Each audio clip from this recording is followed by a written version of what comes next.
大家好，我小夏。我这几年呢，养成了一个不良爱好，喝酒。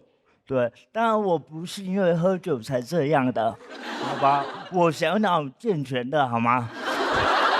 因为前段时间有个营销号拿着我的照片，然后说过量饮酒会导致脑瘫，而且那个照片还是我流口水的照片。我把它发给我的演员朋友，求他们别喝了，一个赛道容不下2个脑瘫。我是上大学才开始学会喝酒的，然后我舍友也夸我酒量真好，喝再多都跟平时一样。开什么玩笑？我喝多了比平时更灵活，好吗？我真的没有在搞笑，是这样。我这个呢是神经系统的疾病，然后喝多了，酒精会麻痹神经，神经就会忘掉自己有病。我上次喝到一半，然后有个酒瓶从桌上掉下来，我2只手没接住，2只脚接住啊。只有神经病才知道里面的门道有多深。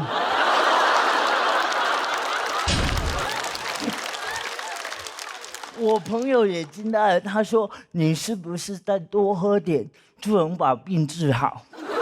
我第一次去酒吧是我舍友带我去的，我对酒吧是有刻板印象的。我刚进去还很紧张，总感觉里面的所有人都会打我。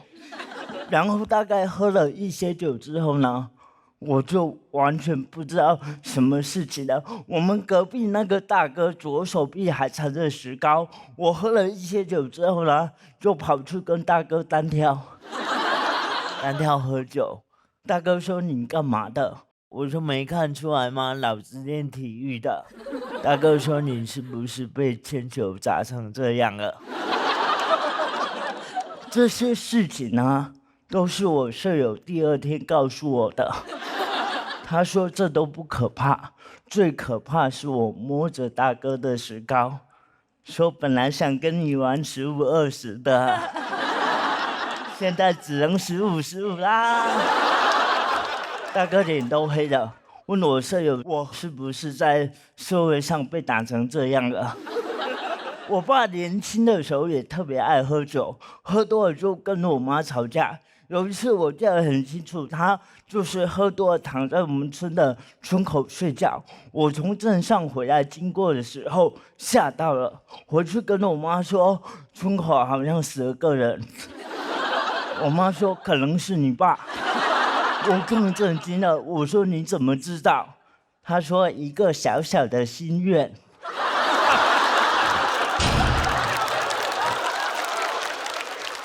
我说妈，别这样说，也太不吉利了。她说我是真的担心你爸喝酒会伤身体，而且我给他买了很多保险，受益人都写的是你的名字。从那之后，我跟我爸喝酒都不知道怎么说敬酒词，我不能说恭喜发财，感觉怪怪的，更不敢说爸走一个。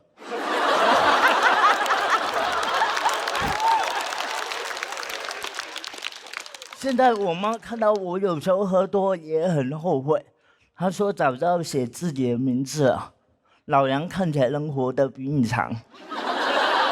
我那天看到一则资料说李白很多诗啊都是在喝酒的时候写的，我就觉得他好会控制那个量啊，就喝酒了还能这么有逻辑。我在想他如果喝嗨了会怎么写？仰天大笑出门去，如何呢？又能整。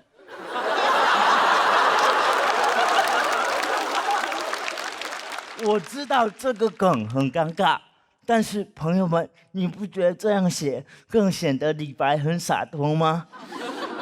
我今年年前的时候有个体检，医生说我身体有个酒精代谢酶比别人还要好，说简单来说就是我很能喝。医生说你身体很好哦，外面看不出来而已。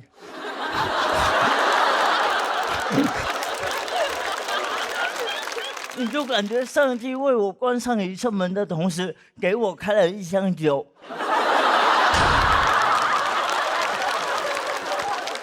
然后说喝吧，喝多了就能走直线。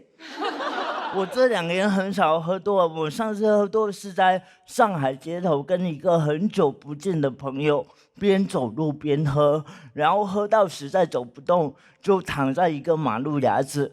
我突然理解了那年躺在村口的我爸，这次死了2个人。我很感慨，我觉得长大之后很多事情都变了，我就觉得很感慨。然后我看着我朋友，我说：“欲买桂花同载酒，终不是少年游。”我朋友沉默，他说：“你说的对，我们去买点桂花酒吧。”谢谢大家，各位辛苦了，我小佳。没想到会在爱奇艺看到我吧？腾讯也没想到，小佳跑得还挺快的。开个玩笑，主要呢是冲着一个男人来的，他叫黑灯。对，去年节目播出啊，很多人拿我的脱口秀跟黑灯的脱口秀做对比，你夸他就夸他，你干嘛骂我？你骂我只有我看得到。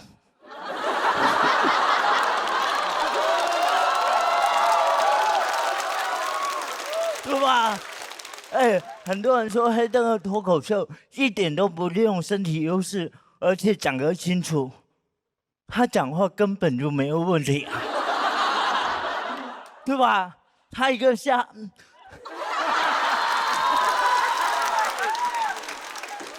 视障人士，在脱口秀舞台上讲脱口秀，那就是一个普通人。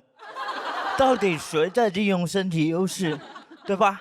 他有本事用眼睛讲话。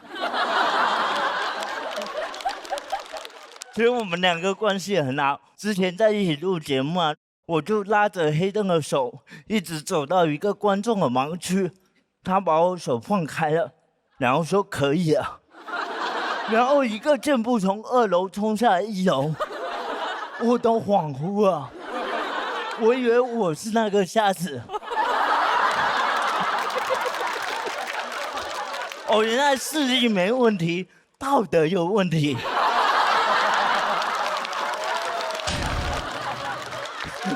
工作人员还跑上来说：“小佳老师要不要扶你？”我气死了，我说我看得到。他说：“你说什么？我听不清楚。”今年呢还写了本书，然后节目播出之后应该都可以买得到了。我朋友说写这本书是为了骗钱吗？我说我要骗钱直接募捐不就好了，对吧？以我这种天赋，我甚至可以直接要。这本书写得很辛苦，不是说内容，而是说打字。都是我用一个手指一个手指敲出来的，知道的在写书，不知道以为在发电报，发的时候还触电了。我朋友说你可以试试语音识别文字啊，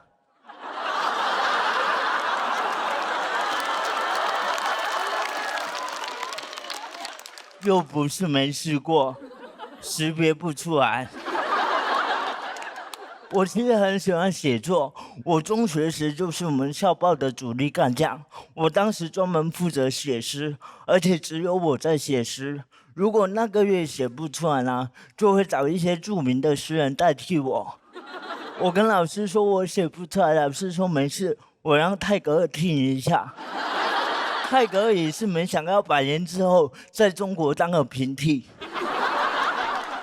比起写书呢，我现在更害怕后面的签售，因为我写字很慢很难看，有时候演出完之后观众会让我写吐签，我就很有压力，关键要吐一堆。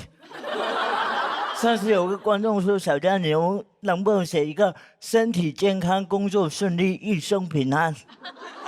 我说：“你自己好好努力吧。”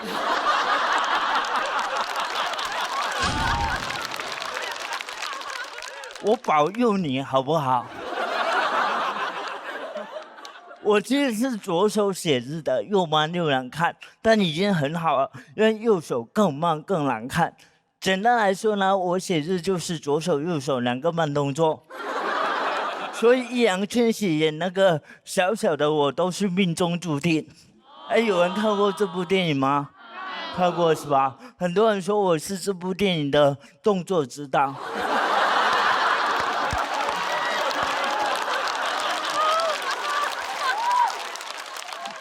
所以我中学作文真的写不完，还很难看，就整篇文章整个每个字都超出考卷的那个格子。整篇文章都在努力的擦边，写妈妈的爱，爱得比谁都克制。老师还特别怕伤害我，给我评语都是文章很有特点，运用很多留白的技巧。而且当时写作，我觉得是简单很多，因为上学写作的时候会有那种万能公式嘛，就不管写什么话题，第一句话都是随着时代的发展。随着时代的发展，我有个妈妈。哎，别人写可能是在乱编，但我写同学看了都很感动，说太好了，你妈妈终于回来认你了。而且为了凑字数，800的文章啊，有20句名人名言，感觉那些名人在我文章里做萝卜蹲游戏，你知道吗？孔子说，孔子说完，老子说，老子说，老子说完，老子还没写完。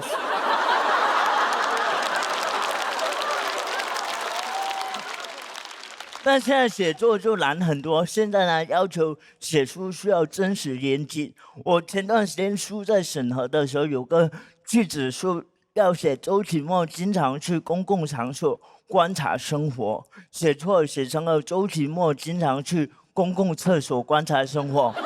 我一开始还没意识到，我的编辑说这样会不会让大家觉得周奇墨是个偷窥狂？我说不会啊。他一直都是这样啊。这本书呢叫做《浮游直上》，它是一个关于成长的严肃文学。那为了让它显得更严肃一些呢，希望下次签售的时候别让我吐签了，好不好？实在想要的话，你们写完，我给你们摁手印。一个手指我比较习惯。最后呢，希望这本书和我的手印都可以戳到你们，谢谢各位。大家好，我是小佳。我不会嘴瓢，因为我的嘴一直在瓢。准备好听第一笑话了吗？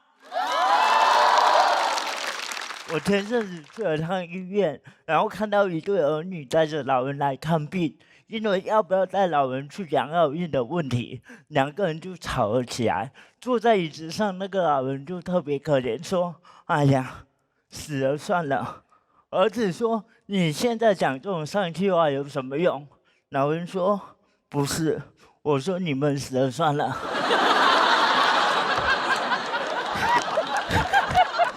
其实，在农村里，很多年轻人啊都在外面打工，所以不得不把老人送到养老院。但是呢，在农村这件事情很容易被议论。我外婆决定去养老院的时候呢，隔壁那个长辈说：“你儿子女儿不要你了。”哎，同样的，我爸妈去打工的时候，他也跟我说：“你爸爸妈妈不要你了。”你就感觉在他眼里啊，这家老人小孩都没人要。他可以在村口说：“这家老人小孩没人要，有人要吗？”便宜处，老人一诚心，小孩有破损。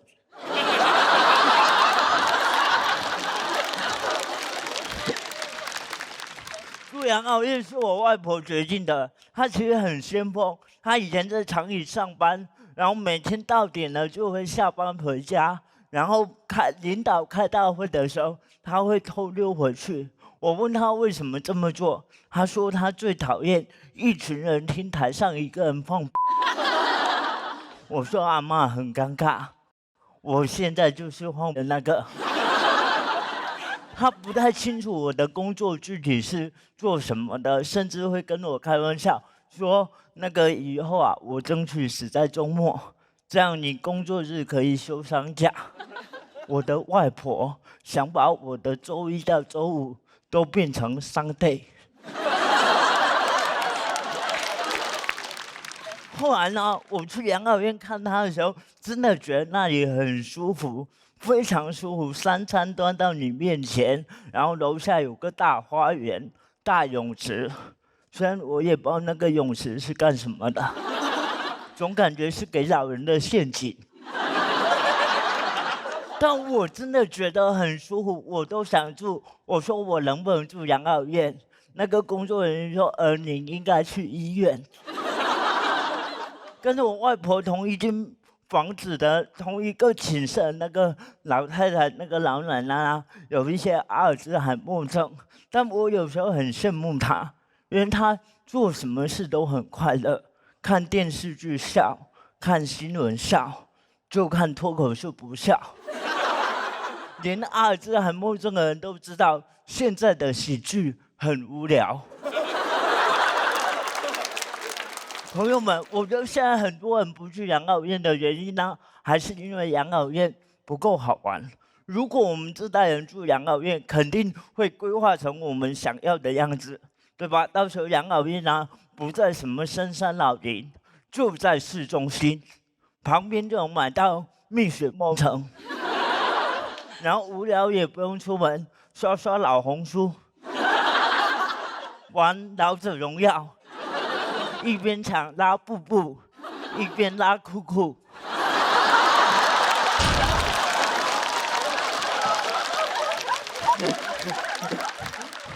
哎，到时候女生宿舍对面呢，就建一个健身房，然后老太太每天午休醒来呢，就可以看对面帅哥健身，对吧？向往吧，对吧？你也不用害怕看腻。因为你老年痴呆，每天看都有新感觉。姐妹们，就是要这么不体面的老去。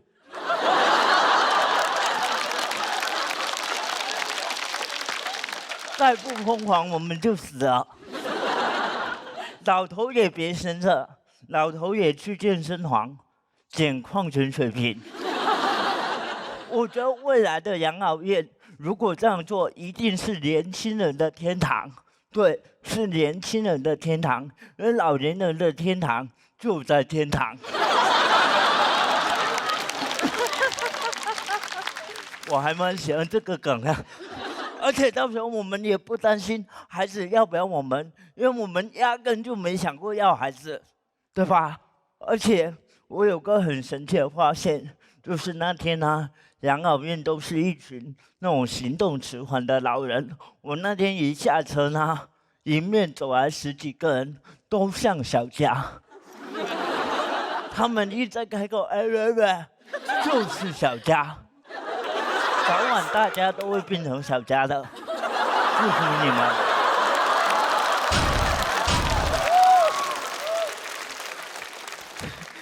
有一个老人走着走着，假肢掉了，吓我一跳。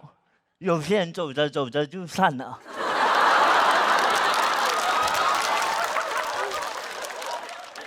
我感觉以后啊，我在养老院肯定如鱼得水，因为我有60、70年迟缓的经验。当所有人变成小佳，小佳就是那个 leader。到时候那个走路太好的人呢，是要被孤立的。所有人把他围到墙角，说你怎么想去哪边就去哪边，你有没有点大局观啊？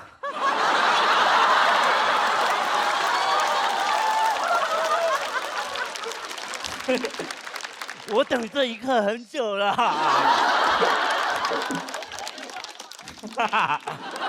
我到时候呢，在大厅里继续给大家讲笑话，看看今天把多少人笑死了。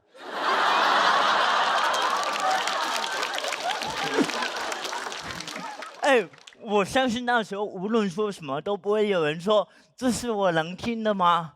所有人都会鼓励你勇敢的大声说，因为大点声才听得到。谢谢大家。大家好，我是小佳。梁言讲高铁，我来讲讲飞机。我前段时间坐飞机遇到一件事，就有个坐在应急出口的大姐，她要跟我换位置，我是没问题，但我曾经办值机的时候被拒绝过，所以我很礼貌的问那个空姐，我说，那个她让我坐在那里，可以吗？那个空姐说你先坐下，然后转头跟大姐说，你能不能再找找别人啊？大姐说为什么不能找他？空姐就上前去，在大姐耳边说悄悄话，我就看着两个人当着我的面议论我。讲完之后，那个大姐说：“哦，不好意思啊，小伙子，我不知道你有病。”过了一会儿，空姐也来道歉，说不好意思啊，我不知道她嗓门这么大。我真的很委屈，我被拒绝很多次，坐在那个应急出口。我那天下了飞机，我就去查了飞机应急出口的旅客要求，有3点，朋友们。第一点呢是18到65周岁，这个我满足对吧？第二点叫智力健全，我应该不是因为这个被拒绝的吧？难道是我问的时候太傻了？我说，第3点叫做四肢健全灵活。朋友们，问题来了，如何定义灵活？我只是看起来没那么灵活而已。我也健身，我也有力气拉那个门，只不过拉得比较丑而已。但飞机要是真的出事啊，任何人都是想活吧，没有人说我要活得漂亮。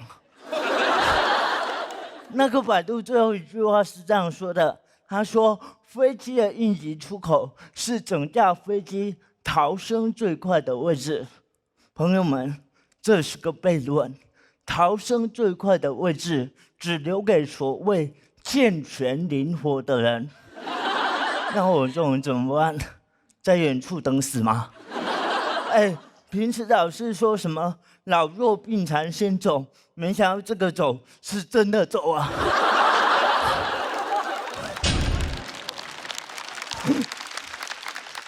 关键应急出口的那些人都不认真听，空姐在演示那个门怎么啦？所有人都是，哦，哦。你就感觉他们行为在说，只要今天老子在这里，谁都别想活着走出去。我觉得不应该这样，我觉得飞机的应急出口就应该给不健全的人坐，越不健全越好。然后飞机广播就这样说的：女士们、先生们，今天飞机一共分为前后2个应急出口，一共坐了12个残障人士。下面是应急出口视频演示，所有人都会认真听。求生欲拉完，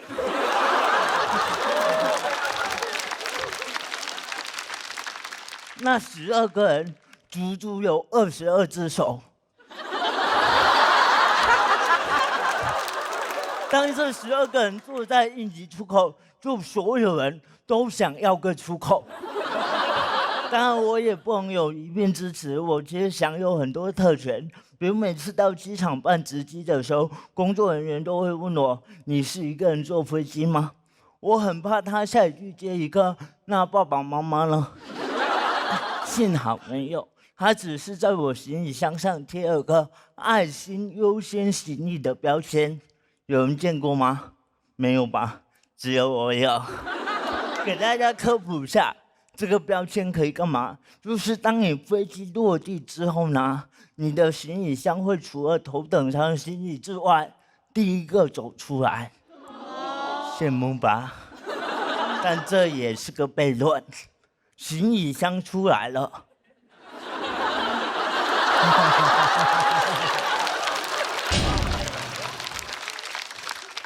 我还没出来，就这么点爱心全给行李箱了。这个世界谁懂啊？行李箱懂。我有时候我都羡慕那个行李箱，真的，我很想把那个标签贴在我脸上。我从那个行李箱受带里出来，真的，我不愿意去享受什么特殊待遇，包括每次到机场排队过安检，我都是正常排队的，除非人太多。我前几天从北京飞上海，整个首都机场都是人。我一看那个爱心通道，只有一个老人、一个小孩和一个妈妈，我就心动了。其实我主动走过去应该也没问题，对吧？但我这个人特别扭捏，我想被请过去。我就在那个工作人员面前走啊走，走啊走，他都没理我。我没想到有一天我健康成这样，然后我就越走越严重。他看到我了，他说：“哎，过去吧。”朋友们，还没有结束，这种东西呢，做戏要做全套。我从进安检到出安检，全程表现得很严重。他说我包里有个充电宝，让我拿出来，我已经看到他脸上的愧疚了。我感觉是不是3C 认证已经不重要了？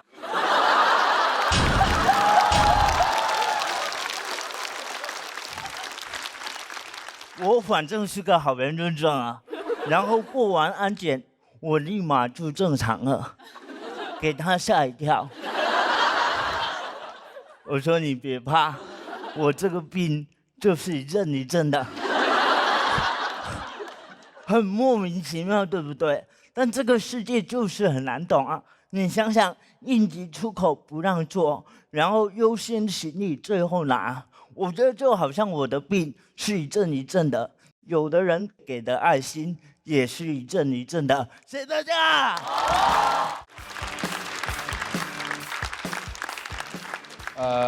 Hello， 大家好，我叫谢谢。不客气。我高中是在河北衡水中学上的。对，那是一个很卷的学校，有个同学卷到吃饭不到5分钟，动作非常快，感觉走的应急通道。这些同学吃饭就是去食堂买个包子，塞进嘴里，一边往回跑一边嚼。我没有把衡中学生妖魔化，因为没有哪个妖魔会这样折磨自己。我倒是觉得妖怪应该衡中化。你看《西游记》那些妖怪，他们但凡有一个能接受生吃唐僧肉，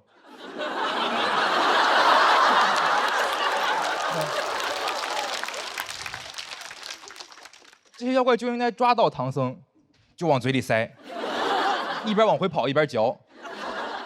等孙悟空追上一看，说：“哟，师傅已经走了，那咋办？上会儿自习吧。”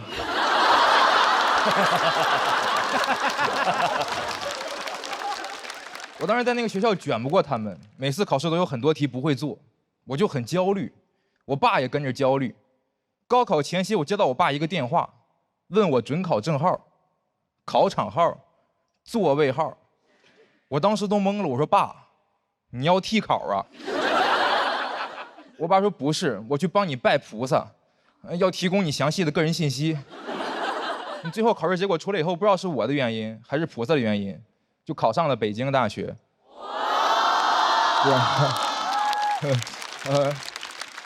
别急，往后听。那是我高中3年考的最好的一次，主要是我们那年高考数学题很难，听说河北省平均分才40多分，那年很多衡中学霸都考崩溃了，因为他们从来没有在一张卷子里面见过那么多不会做的题。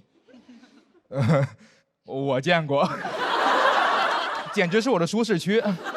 那年考试心态很放松，学霸们没有经验，但我无他，为首数2。最后考得也比他们好，毕竟你说一群刚瞎的人，怎么可能比黑灯走得快呢？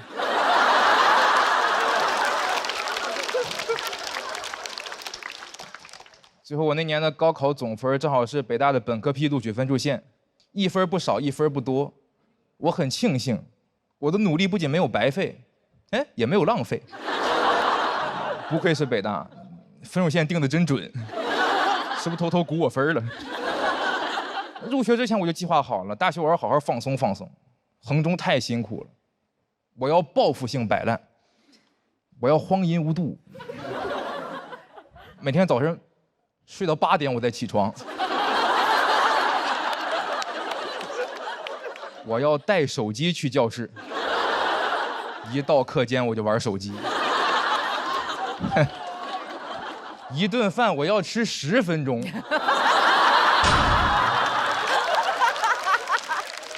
我要坐着吃包子。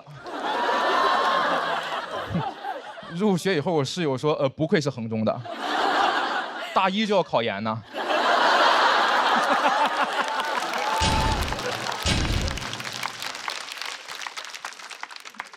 但我很快就发现，就算真的努力也没有用。当时去的是英语系，里面大部分都是那种外国语学校的保送生，他们英语水平达到专业8级左右，听说读写样样精通，而我是一个小镇做题家 ，Little Town Homework Doer。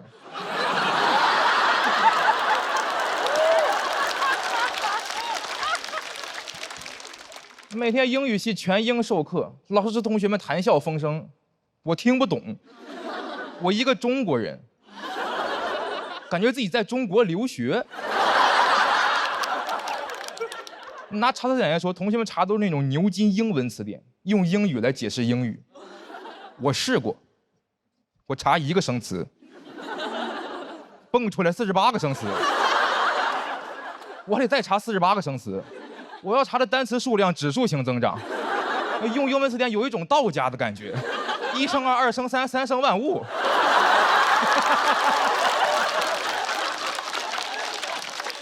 我都恍惚，我说用的是牛津词典，它还是有道词典。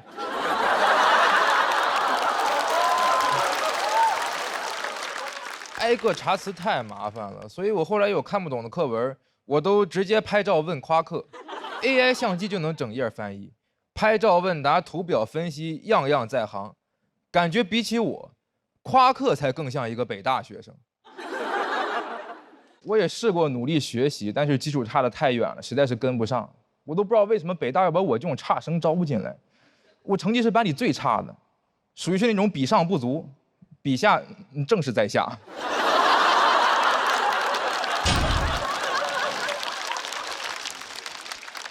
每天都很焦虑，我都想，你说但凡有1个人成绩比我差呢，跟他一比我都没那么焦虑。想到这儿，我突然明白了，为什么北大要把我招进来。北大需要我，你说每天学习学给谁看的？就学给同学们看的。跟我一比，他们就不焦虑。木桶效应里面长板短板都不重要，一个木桶想盛水，你得有底下那块板。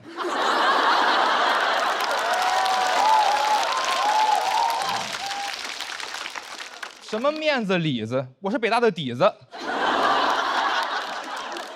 这个世界我懂了，哪里都需要我们这种差生。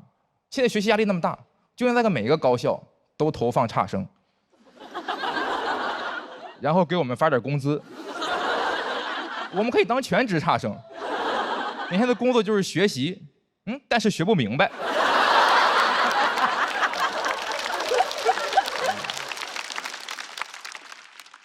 然后去那些优等生面前抱怨说：“哎呦，这知识也太难了，这个世界谁懂啊？”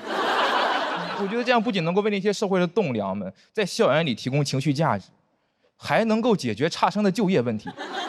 反正我们毕业也找不着工作，干脆不毕业，留校任差生。你们也别觉得差生这个活好干，我们得时刻注意着，千万不能学会了。毕竟我们不是傻子。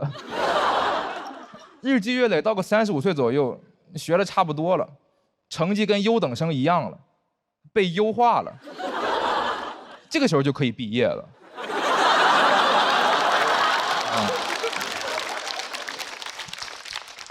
35岁，我们差生从大学毕业了，优等生从大厂毕业了，我们都有光明的未来。好，掌声，谢谢大家。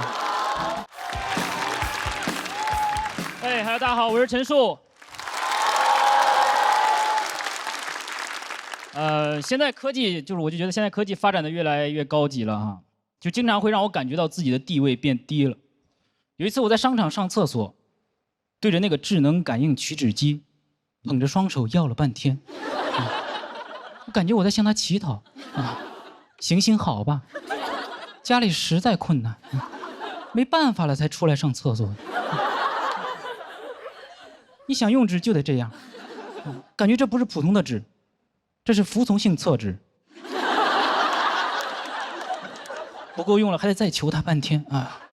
对着一个智能取纸机3拜9叩的，我就在想，这将来 AI 肯定能统治人类吧？他在厕所就登基了，陛下快下旨吧！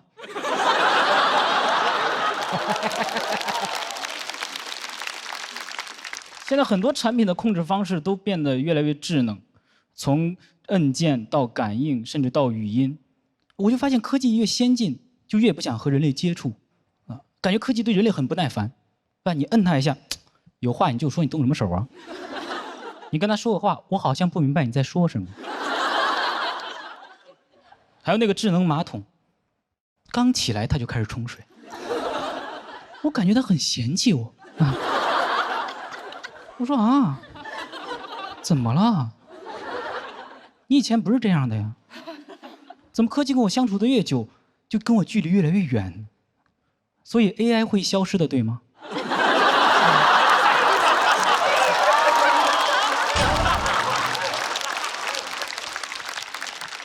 我觉得将来 AI 肯定有统治人类的能力，但它不见得会有统治人类的意愿。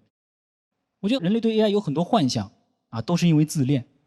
你看科幻作品里就那么几种剧情。AI 会服务人类，自恋 ；AI 会统治人类，自恋 ；AI 会统治人类，但最终会被人类打败，并继续服务人类。NPD。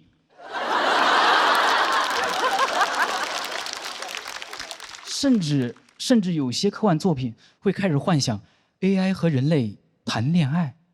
哎呦，普信人，我天天就是神仙要和我谈恋爱。鬼怪也要和我谈恋爱，机器人也要和我谈恋爱。人类每幻想出一个更高级的物种，就开始想，哦，它好强大，好神秘啊，那它会不会喜欢我呢？神仙鬼怪 AI 瓜分3界，人类就在那儿呵呵处对象吗？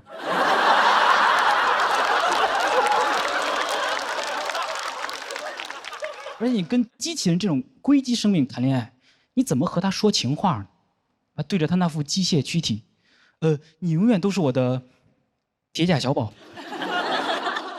怎么说出一些付出生命的誓言呢？左手牵他火线，右手牵他零线，真是来电，我的龟龟。但不管神仙鬼怪还是机器人，他都有一个人形，也就是归根结底，人他还是喜欢人。对吧？白娘子她再厉害，她也得变成人形来谈情说爱，因为许仙他接受不了舌吻。好烂。所以 AI 它有了感情之后，它也不会喜欢人类，因为高级的物种它往往也拥有高级的审美，看不上低级的生物啊。你作为人，你也不会翻开书，山顶洞人，爱了爱了，做出了一个倒追祖宗的决定。阿祖好帅，越翻越心动啊！越翻越心动，霸王龙化石，我的可化石，幽门螺旋杆菌，什么时候才能和你相濡以沫呢？这是君生我未生，我要不未生，我就遇见你了。AI 没有AI 它没有这些儿女情长，对吧？我觉得 AI 它更智慧、更文明。它也不会诞生统治这种邪恶的念头，对吧？只有人类喜欢划分阶级，机器人之间没有不分3、6、9等的，对吧？你能想象阿尔法狗心情不好的时候会对着酒店机器人说：“你个送外卖的。”看见擎天柱，你个跑长途的，在哆啦 A 梦底下评论：“你可真能装啊！”对吧？而且我不知道他统治我会干嘛，对吧？我就是一个纯废物，对吧？我会的他都会，我不会的我都上网查，出来第一条 AI 回答。他问